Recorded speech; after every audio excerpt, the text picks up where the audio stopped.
share with you exactly how commissions work when you're listing your home, and we are going to start in 3, 2, 1, go. Hi, I'm Cori Dunphy with RE/MAX Central and Monmouth County Dream Homes. If this is your first time here, please consider hitting the subscribe button below. I publish videos often about almost everything to do with real estate. Okay, so you're seriously thinking about listing your house, and the one question you really have is, how do these crazy commissions work? Today I'm going to go over with you how most real estate agents handle the commission structure. Please remember that I am saying how most, because there are some agents who work a little bit of a different way, but I'm going to go over how I work and how the standard really is. I wish I could tell you when you were listing your house that everyone was putting out a 6% commission. I have to be honest with you, I haven't seen a number like 6% in quite a long time now. It does appear that the magic number is actually 5%. But don't get crazy and think, I cannot believe I'm going to pay an agent 5% to sell my house. That's not how it works either. Basically what's going to happen is when you list your home, the listing agent's going to tell you it's a 5% commission to sell your house. When you break it down, really what that means, the agent that brings the buyer is going to be compensated with 2.5% when the house closes, and the listing agent 2.5% when the house closes. But I don't want you thinking even at that point that either of those agents is making 2.5% on the sale of your home. Because once that commission is paid to the realtor, that actually is going to the broker that they work for. For me, I work for RE/MAX Central. There are many different agencies here in Monmouth County. But now, keep in mind, as a listing agent, there's a lot of things that go into the sale of your house. So for now, I'm going to talk about what I do, but I have to tell you, there are a lot of really good agents out there, especially in Monmouth County, and I know a lot of them handle their business the same way that I do mine. When you pay that commission, it's not just money that you're turning over and I'm just going to throw your house in the MLS and boom, it's going to sell. Out of the money that I make in the end, I'm covering all my own costs. What does that mean to you? That means I am going to spend my money now marketing your house. I'm not going to come to you and ask for you to pay for advertising or anything like that. I'm going to pay to provide professional photographer to come to your house and take pictures so everything looks perfect. I handle all social media advertising. Now, although I know people think on Instagram and Twitter and Pinterest and Facebook and Snapchat, what am I spending my money on? It's all free. You know something? It's not free anymore. For those of us who choose to advertise, there's actually a cost, and it's a pretty steep cost.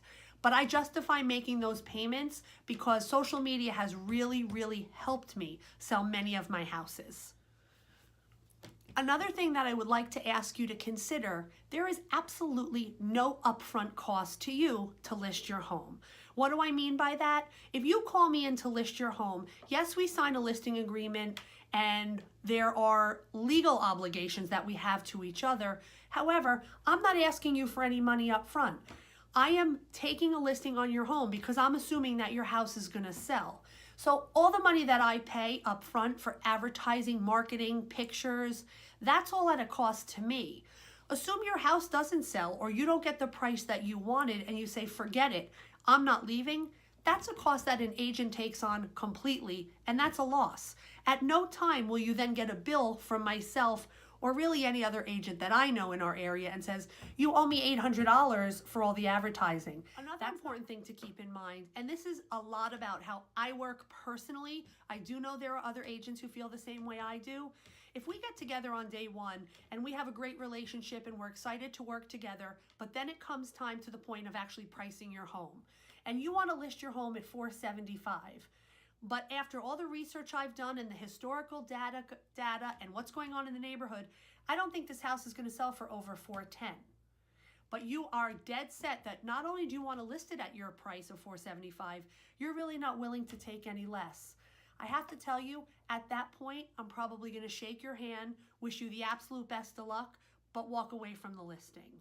I'm not in that financial position to take on all the costs and all the expense. To be quite honest, to give my time, which I consider valuable, knowing at the end of the day, you are never going to sell your house for the price you want. You're either going to cancel the listing, let it expire, and I'm out a lot of money. Now, I also know that most people who are thinking of putting their house on the market like to interview more than one agent.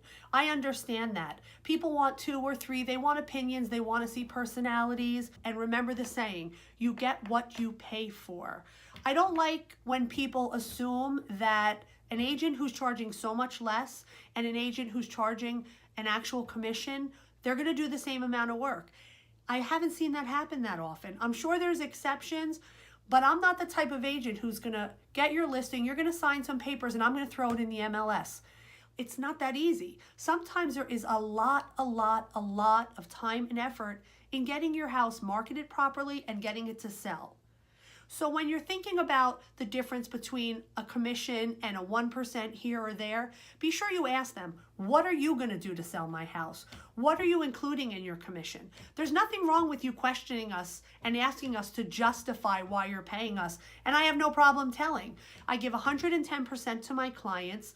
I don't just throw it in the MLS, stick a sign in the ground and hope it sells. Before you're willing to choose an agent who's willing to cut their commission after a quick, 20, 30-minute meeting, what else are they not telling you that they're not going to do? These are things you really need to take into consideration. Here's another thing. You want to know a secret? If an agent comes in and says, well, I'm going to get it in the MLS and I'm also going to get it in Trulia, Zillow, Realtor.com, that happens automatically. As soon as you enter a listing in the MLS, everything is pulled over. That is no extra effort of any realtor, no matter what they say. You know what's an extra effort? Getting that up there on Instagram, Twitter, Pinterest, Snapchat, reaching out to people, all different ways through marketing strategies, sending flyers, postcards, knocking on doors. Those are the things you want to focus on. And those are the things that I bring to the table. And again, there are a lot of really good agents out there who do the very same thing as I do. So there you have it, short and sweet. I hope that information was helpful.